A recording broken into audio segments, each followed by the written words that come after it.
আপনি আমি জান্নাতে যাইতে চাই, জাহান্নামে যাইতে চাই না। আল্লাহ পাক রব্বুল আলামিন এই রমজান মাস দামি একটা মাস আপনার আমার জন্য দিয়ে দিছে, বরকতের মাস।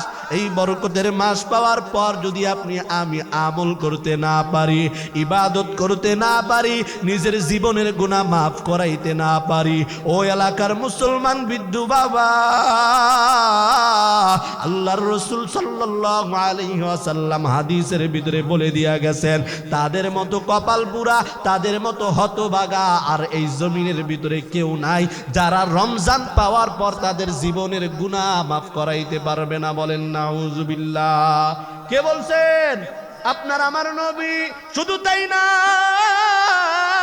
ও এলাকার মুসলমানেরা, ও যুবক ভাইয়েরা, বৃদ্ধ বাবারা, এই রমজান পাওয়ার পর যদি আপনি আমি গুনাহ মাফ করাইতে না পারি, জিবরাইল আলাইহিস সালাতু ওয়াস সালাম আপনার আমার জন্য 3টা বদদোয়া কইরা গেছে। কয়টা?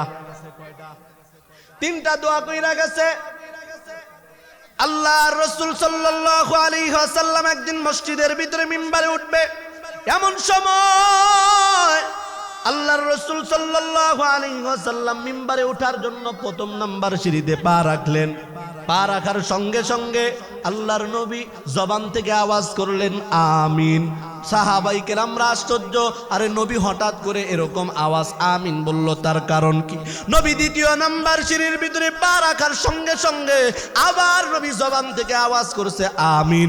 নবী আবার 3য় নাম্বার সিঁড়িতে পা রাখলো, পা রাখার সঙ্গে সঙ্গে নবী আবার জবান থেকে আওয়াজ করলো আমিন। সাহাবাই কেরামরা আশ্চর্য।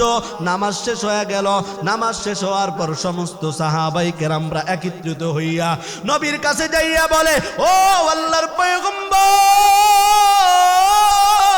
ও নবী গো, আপনারে তো কোনোদিন এইরকম আওয়াজ দিতে দেখি নাই, আজকে হঠাৎ করে আপনি মসজিদের মিম্বারে ওইটা গেছেন। মসজিদের মিম্বারে ওইটা পা রাখতে যাইয়া 1ম নাম্বার সিঁড়িতে পা রাখলেন, জবান থেকে আওয়াজ করলেন আমিন। 2য় নাম্বার সিঁড়িতে পা রাখলেন, আবার আওয়াজ দিলেন আমিন। 3য় নাম্বার সিঁড়িতে পা দিলেন, আবার বললেন আমিন। ও নবী বলেন তো তার কারণ কি?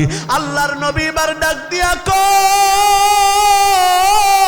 ও সাহাবায়ে কেরামের দল, আমি নবী কেন 3বার আমিন বলছি? ও চাপারহাট কুটির পাড়ের মুসলমান, লম্বা আলোচনা সংক্ষিপ্ত করে আপনাদের মাঝে শুনাইয়া এরপরে দোয়া করে দিব, একটু অন্তরের কানটা লাগাইয়া দিয়ে শুনবেন।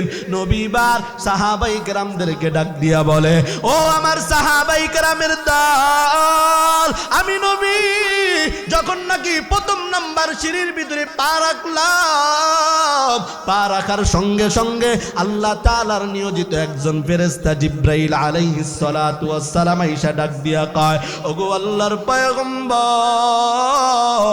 আপনার ওই সকল উম্মত ধ্বংস হয়ে যায় যারা রমজান পাওয়ার পর রমজানের কদর করতে পারে না, রমজান পাওয়ার পর যারা তাদের গুনাহ মাফ করাইতে পারে না, আপনার ওই সমস্ত উম্মত ধ্বংস হয়ে যাক। নবী ডাক দিয়া কয়, ও সাহাবায়ে কেরামের দল, আমি নবী জিবরাইল আমার কানে এই দোয়া করার সঙ্গে সঙ্গে আমি তার সাথে একমত হইয়া আমি তার দোয়ার ভিতরে একমত পোষণ করলাম।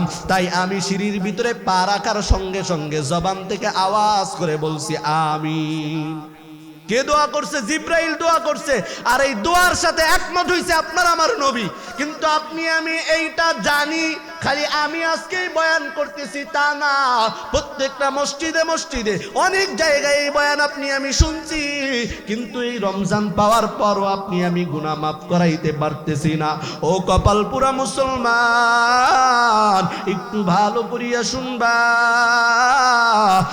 নবী 2য় নাম্বার সিঁড়ির ভিতরে পা রাখলেন। 2য় নাম্বার সিঁড়িতে পা রাখার পর নবী এবার সাহাবায়ে কেরামদেরকে ডাক দিয়া বলে, আমি নবী যখন 2য় নাম্বার সিঁড়িতে পা রাখলাম, পা রাখার সঙ্গে সঙ্গে জিবরাইল আলাইহিস সালাতু ওয়াস সালাম আমার কানের ভিতরে আরেকটা আওয়াজ দেয়, ডাক দিয়া বলে, ওগো আল্লাহর পয়গম্বর, নম্বর, আপনার ওই সমস্ত উম্মত ধ্বংস হয়ে যাক যারা আপনি নবীর নাম শোনার পর আপনি নবীর উপর দুরূদ পড়ে না। বলেন নাউজুবিল্লাহ। নবী ডাক দিয়া কয়, জিব্রাইলের দোয়ার সাথে আমি নবী একমত হয়ে বললাম আমিন, যে হ্যাঁ ওই সমস্ত উম্মত ধ্বংস হয়ে যাক যারা আমি নবীর নাম শোনার পর আমি নবীর উপর দুরূদ পড়ে না।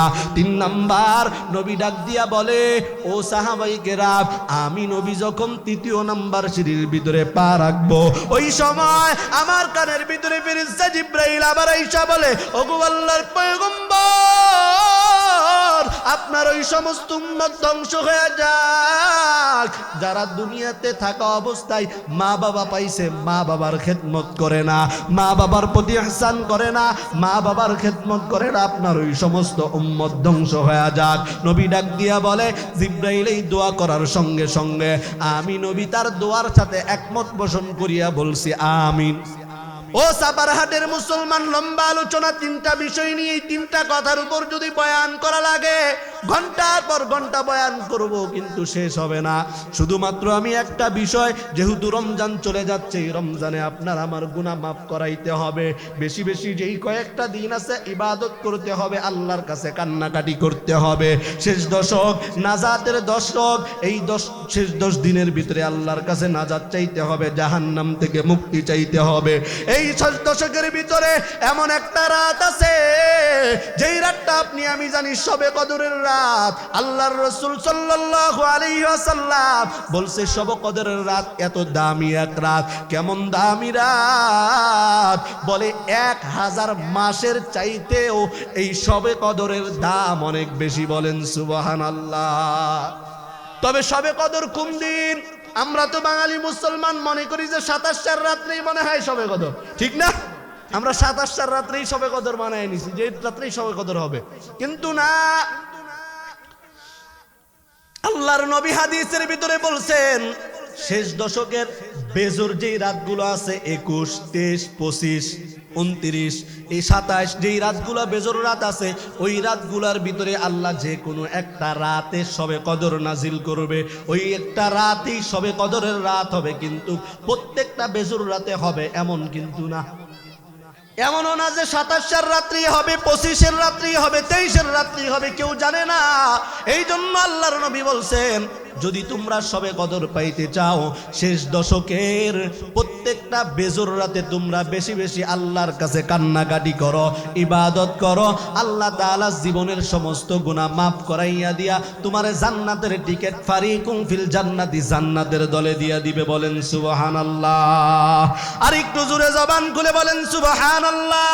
ও সাপারহাটের মুসলমান, ও যুবক ভাই গো, ও বিদ্যু বাবা, এই রমজান আপনার আমার কাছ থেকে চলে যায়, এই রমজান আপনার আমার কাছ থেকে বিদায় নিয়ে চলে যায়, এই রমজান আপনার আমার কাছ থেকে বিদায় নিয়ে চলে যায়। এই রমজান চলে যাচ্ছে, আপনি আমি গুনাহ মাফ করাইতে পারলাম কিনা জানা নাই। এই কয়েকটা দিন বেশি বেশি আল্লাহর কাছে কান্নাকাটি করেন, ইবাদত করেন, আল্লাহর কাছে চান, আল্লাহ গুনাহ মাফ করে দিবে। কারণ আল্লাহ হলেন রহমান, আল্লাহ হলেন রহিম, আল্লাহ হলেন গফফার, আল্লাহ হলো গফুর। আল্লাহ বলে, এ বান্দা, তুমি যত গুনাহ করছো, যত অন্যায় করছো, বান্দা আমি আল্লাহর কাছে যদি চাওয়ার মতো চাইতে পারো, তওবা করার মতো তওবা করতে পারো, আমি আল্লাহ তোমার জীবনের সমস্ত গুনাহ মাফ করে দিব। বলেন সুবহানাল্লাহ। আল্লাহ তাআলা আমাদেরকে সেই তৌফিক দান করুক। বলেন আমিন।